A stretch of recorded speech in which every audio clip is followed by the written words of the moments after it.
all the stuff, everything we own right here. Hello, backpack bandits are here. And yes, it is time to say goodbye to Grand Bay. Our next destination is Flic-en-Flac. So we took the bus to Port Louis and then took another one to arrive at our destination. That's our hotel. After settling down in our apartment, we went to the beach, which was only like 5 minutes away. It was a bit rainy, but we decided to walk anyways. The beach here is super long, and of course, like most beaches in Mauritius, the sand is soft and the water is clear, though there is some seaweed. But you can see Le Morne mountain from here. So Simon is taking revenge from Marmars. If you don't like the rules, find some new ones.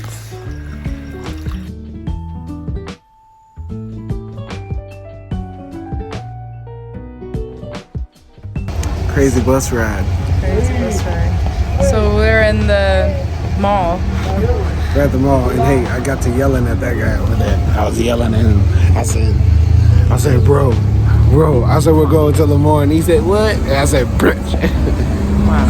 You didn't say bitch. I didn't say bitch. I'm a nice guy. Once you get off the bus, you need to walk around 30 minutes to get to the trail entrance. So we decided to try our luck with hitchhiking. So we're walking on the trail and met some very nice French people who decided to let us hitchhike. And now we're here. If you're staying in Flic-en-Flac, you can take a bus to Le Morne. You go from Flic-en-Flac to Cascavelle in one bus, and then from Cascabel to Le Morne. It takes about 45 minutes to get there. When you make it to the base of Le Morne, you have to walk 1.5 kilometers to get to just the foot of the mountain. When you make it to the entrance, they ask you to sign your name in a guest book and possibly make a donation if you want to. This is to make sure, I guess, nobody gets lost, or to verify that you were there if you don't return on the trip. But you shouldn't have to worry about that because it's not that dangerous of a hike or walk. So when you walk into the Le Morne entrance, if you turn to your right, there's a recreation of a Maroon community village. Maroons were people who escaped slavery, and they created their own sort of civilization away from the captors who took them away from their heritage and their family. And I had never been to a Maroon community before or a Maroon museum before. In the Americas, such as Jamaica, the Dominican Republic, Brazil, and of course the United States, we had Maroon communities, but I can just say for the United States, we don't do anything to try to honor those people and remember their heritage and remember their struggle. And coming to Le Morne, this was something sacred for me. So while I was walking up, I was throwing up the Black Power fist to all the other tourists I saw, making them feel hella uncomfortable, but it was worth it.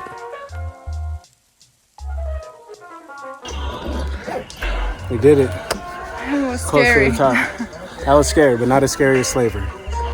Le Morne is a sacred and beautiful place.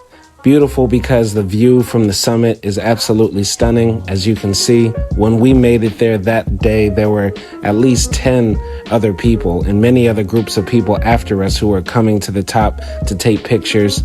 It's also a sacred place because rumor has it, or legend has it, that a group of slaves ran to the top when they thought people were coming to enslave them, and instead of going back into slavery, they jumped. All right, so the time is 1:10 p.m. We started climbing this mountain, Le Morne Mountain, like around 10:30. All right, and we made it to the summit, or at least the closest one we could find, and back here in about what, 2.5 hours? Yeah. Okay. Or whatever time 10:30 is to 1:10, right? You count it out. Anyway, if you make it to this sign here, that hike that you did before seeing this sign is definitely the easiest part, and the hardest part, I would say, is about 15 minutes up that way, because if you walk up this way and about 20 minutes up here, you get like a very steep incline, but after that it's much easier, I would say. That's so my don't opinion. give up after the first incline. Yeah. And keep going, because that's the hardest one. We did injure ourselves. Show the A little piece. bit. So yeah, That's the only injury. But other than that, it was a cool walk, cool hike. I highly suggest it. It's not as hard as Lion Mountain, I would say. Much easier. And it's a very nice view at the top. So, all right, peace.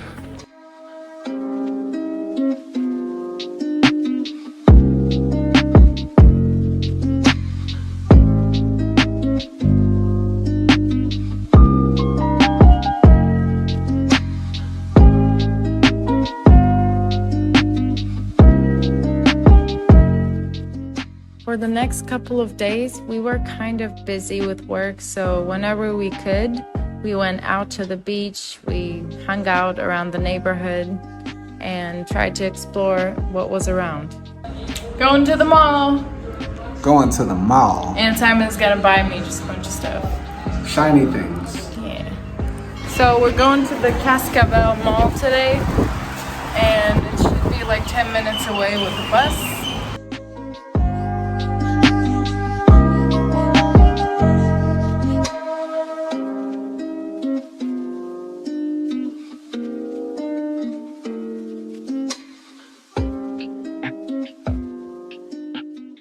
So happy because even though I'm poor, they're gonna have what I need, such as new phones, a new computer, and I also need portable Wi-Fi for all this traveling we're about to do. Yeah. So the only bad thing is the money. Where will the money come from? Are you ready to lose?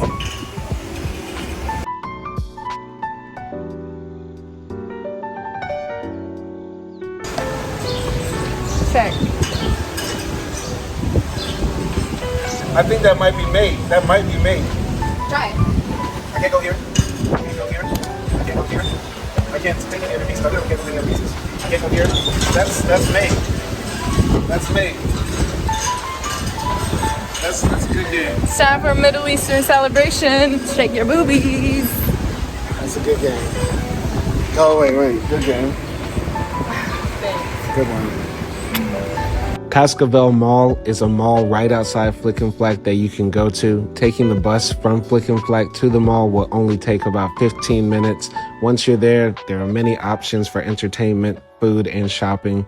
You can play bowling there. There's also a giant chess set. Hopefully you play better than me and not lose, but do not shop at Telecom Shop. Worst customer service ever. Did you like the Cascabel Mall? Yeah, it was cool. It was fun. It was fun. I actually had fun at the mall. Yeah, Every me mall too. should have a chess set. True. After the mall, we went to the beach to get some food. I got some octopus curry and Simon got some roti from a buffet. I have to say the octopus kind of hurt my stomach later on, but I survived. Anyway, we did enjoy the rest of the evening watching a beautiful sunset while eating our food and drinking beer. So on this day in Flic-en-Flac, we just decided to go for a walk along the coast and explore and see what was around. When we were in Mauritius, what we would do during the times in between classes and work and on the weekends is look at the map and see, hey, what can we do around here? While walking, we saw a monkey and I was shocked. I thought it was somebody's pet, but apparently Mauritius is actually a large exporter of monkeys for scientific research. That might be unethical. Also, it was surprising to see a monkey in the middle of a random neighborhood because we did a lot of hikes in the mountains and in the forest, but we never saw a monkey in the wild.